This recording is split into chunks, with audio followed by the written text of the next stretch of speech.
of the world commencing in 10 minutes.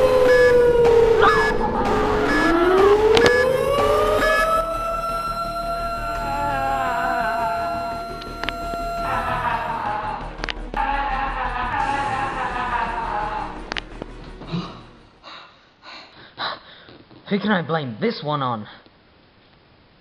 Julia Gillard. I've come to collect the carbon tax.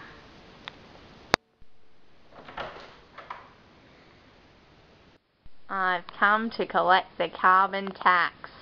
But you said there wasn't going to be any carbon tax. I lied. I don't want to pay carbon tax. No more free handouts for you.